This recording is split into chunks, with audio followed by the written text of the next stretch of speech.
Chapter 12.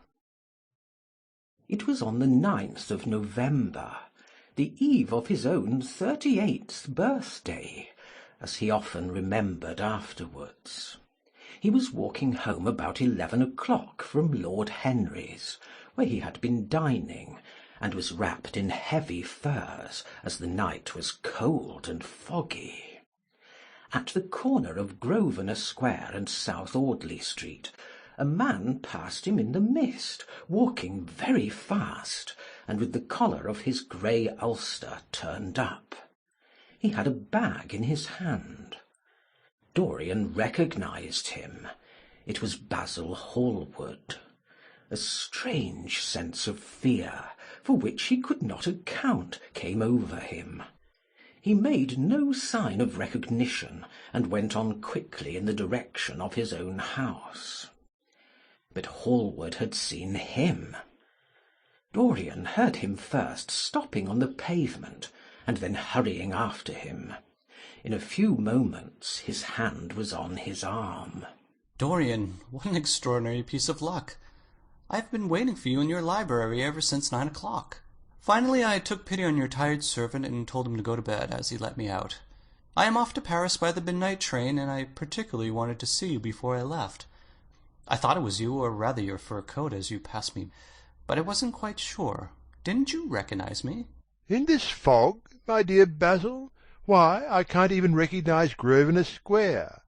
I believe my house is somewhere about here, but I don't feel at all certain about it. I'm sorry you are going away, as I have not seen you for ages. But I suppose you will be back soon?" "No, I am going to be out of England for 6 months. I intend to take a studio in Paris and shut myself up till I have finished a great picture I have in my head. However, it wasn't about myself I wanted to talk. Here, we are at your door. Let me come in for a moment. I have something to say to you." "I shall be charmed. But won't you miss your train?"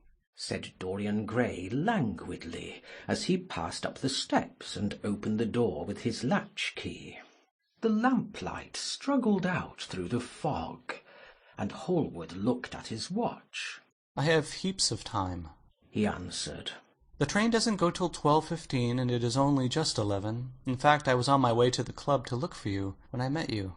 You see, I shan't have any delay about luggage, as I have sent on my heavy things. All I have with me is in this bag, and I can easily get to Victoria in 20 minutes.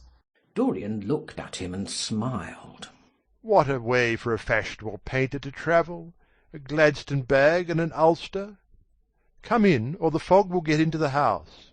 And mind you don't talk about anything serious. Nothing is serious nowadays. At least nothing should be."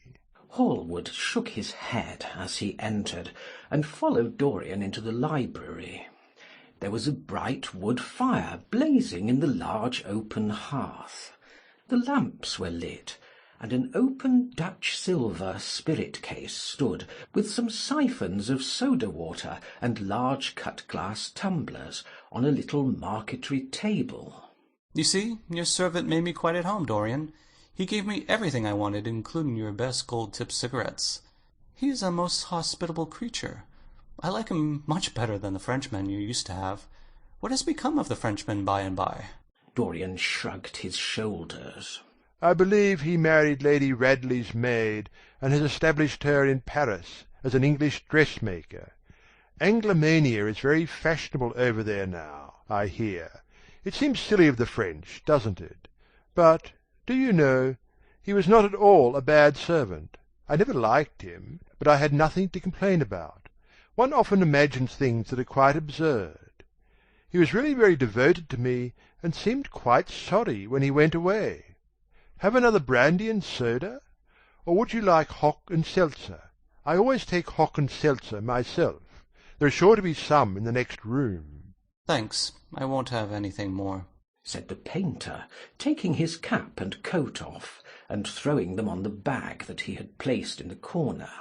"And now, my dear fellow, I want to speak to you seriously. Don't frown like that. You make it so much more difficult for me." "What is it all about?" cried Dorian, in his petulant way, flinging himself down on the sofa. "I hope it is not about myself. I am tired of myself to-night. I should like to be somebody else." "It is about yourself," answered Hallward in his grave, deep voice. "and I must say it to you. I shall only keep you half an hour." Dorian sighed and lit a cigarette. "Half an hour," he murmured. "It is not much to ask of you, Dorian, and it is entirely for your own sake that I am speaking. I think it right that you should know that the most dreadful things are being said against you in London." "I don't wish to know anything about them. I love scandals about other people, but scandals about myself don't interest me. They have not got the charm of novelty." "They must interest you, Dorian. Every gentleman is interested in his good name. You don't want people to talk of you as something vile and degraded. Of course you have your position and your wealth and all that kind of thing. But position and wealth are not everything. Mind you, I don't believe these rumors at all. At least I can't believe them when I see you. Sin is a thing that writes itself across a man's face. It cannot be concealed. People talk sometimes of secret vices. There are no such things. If a wretched man has a vice, it shows itself in the lines of his mouth, the droop of his eyelids, the moulding of his hands even. Somebody, I won't mention his name, but you know him, came to me last year to have his portrait done. I had never seen him before and had never heard anything about him at the time, though I have heard a good deal since. He offered an extravagant price. I refused him. There was something in the shape of his fingers that I hated. I know now that I was quite right in what I fancied about him. His life is dreadful. But you, Dorian, with your pure, bright, innocent face and your marvelous, untroubled youth, I can't believe anything against you. And yet I see you very seldom, and you never come down to the studio now. And when I am away from you and I hear all these hideous things that people are whispering about you, I don't know what to say.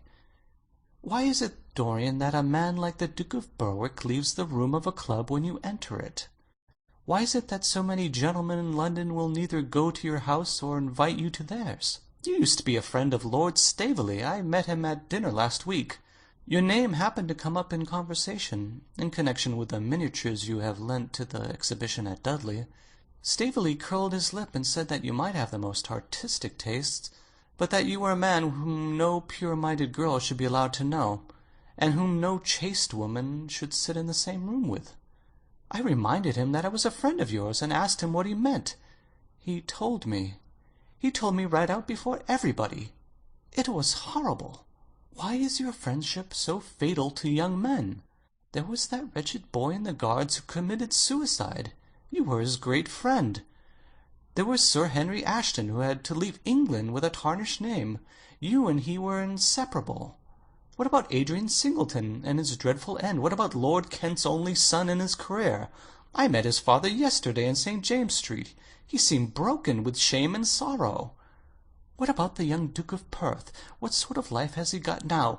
What gentleman would associate with him? "Stop, Basil. You are talking about things of which you know nothing," said Dorian Gray, biting his lip and with a note of infinite contempt in his voice. "You ask me why Berwick leaves a room when I enter it? It is because I know everything about his life, not because he knows anything about mine. With such blood as he has in his veins, how could his record be clean? You ask me about Henry Ashton and young Perth. Did I teach the one his vices and the other his debauchery? If Kent's silly son takes his wife from the streets, what is that to me? If Adrian Singleton writes his friend's name across a bill, am I his keeper? I know how people chatter in England. The middle classes air their moral prejudices over their gross dinner tables, and whisper about what they call the profligacies of their betters, in order to try and pretend they are in smart society, and on intimate terms with the people they slander. In this country it is enough for a man to have distinction and brains for every common tongue to wag against him. And what sort of lives do these people, who pose as being moral, lead themselves? My dear fellow, you forget that we are in the native land of the hypocrite." "Dorian!" cried Hallward. "That is not the question. England is bad enough, I know, and English society is all wrong. That is the reason why I want you to be fine. You have not been fine. One has a right to judge of a man by the effect he has over his friends. Yours seems to lose all sense of honor, of goodness, of purity. You have filled them with a madness for pleasure. They have gone down in the depths. You led them there. Yes, you led them there. And yet you can smile as you are smiling now. And there is worse behind. I know you and Harry are inseparable. Surely for that reason, if for no other, you should not have made his sister's name a byword. Take care, Basil. You go too far. I must speak, and you must listen. You shall listen. When you met Lady Gwendolen, not a breath of scandal had ever touched her. Is there a single decent woman in London now who would drive with her in the park? Why, even her children are not allowed to live with her. Then there are other stories. Stories that you have been seen creeping at dawn out of dreadful houses, and slinking in disguise into the foulest dens in London. Are they true? Can they be true? When I first heard them, I laughed. I hear them now, and they make me shudder. What about your country house and the life that is led there? Dorian, you don't know what is said about you. I won't tell you that I don't want to preach to you. I remember Harry saying once that every man who turned himself into an amateur curate for the moment always began by saying that, and then proceeded to break his word. I do want to preach to you. I want you to lead such a life as will make the world respect you. I want you to have a clean name and a fair record. I want you to get rid of the dreadful people you associate with. Don't shrug your shoulders like that. Don't be so indifferent. You have a wonderful influence. You let it be for good, not for evil. They say that you corrupt everyone with whom you become intimate, and that it is quite sufficient for you to enter a house for shame of some kind to follow after. I don't know whether it is so or not. How should I know? But it is said of you. I am told things that it seems impossible to doubt. Lord Gloucester was one of my greatest friends at Oxford. He showed me a letter that his wife had written to him when she was dying alone in her villa at Mentone. Your name was implicated in the most terrible confession I ever read. I told him that it was absurd, that I knew you thoroughly, and that you were incapable of anything of the kind. Know you? I wonder, do I know you? Before I could answer that, I should have to see your soul. To see my soul? Muttered Dorian Gray, starting up from the sofa, and turning almost white from fear. Yes, answered Hallward gravely, and with deep-toned sorrow in his voice. To see your soul, but only God can do that. A bitter laugh of mockery broke from the lips of the younger man. You shall see it yourself tonight, he cried, seizing a lamp from the table. Come, it is your own handiwork. Why shouldn't you look at it? You can tell the world all about it afterwards, if you choose. Nobody would believe you. If they did believe you, they would like me all the better for it. I know the age better than you do, though you will prate about it so tediously. Come, I tell you, you have chattered enough about corruption. Now you shall look on it face to face. There was the madness of pride in every word he uttered. He stamped his foot upon the ground in his boyish, insolent manner. He felt a terrible joy at the thought that someone else was to share his secret, and that the man who had painted the portrait that was the origin of all his shame was to be burdened for the rest of his life with the hideous memory of what he had done. Yes, he continued, coming closer to him and looking steadfastly into his stern eyes. I shall show you my soul. You shall see the thing that you fancy only God can see. Hallward started back. This is blasphemy, Dorian, he cried. You must not say things like that. They are horrible, and they don't mean anything. You think so? He laughed again. I know so. As for what I said to you tonight, I said it for your good. You know I have always been a staunch friend to you. Don't touch me. Finish what you have to say. A twisted flash of pain shot across the painter's face. He paused for a moment, and a wild feeling of pity came over him. After all, what right had he to pry into the life of Dorian Gray? If he had done a tithe of what was rumoured about him, how much he must have suffered! Then he straightened himself up and walked over to the fireplace, and stood there looking at the burning logs with their frost-like ashes and their throbbing cores of flame. "I am waiting, Basil," said the young man in a hard, clear voice. He turned round.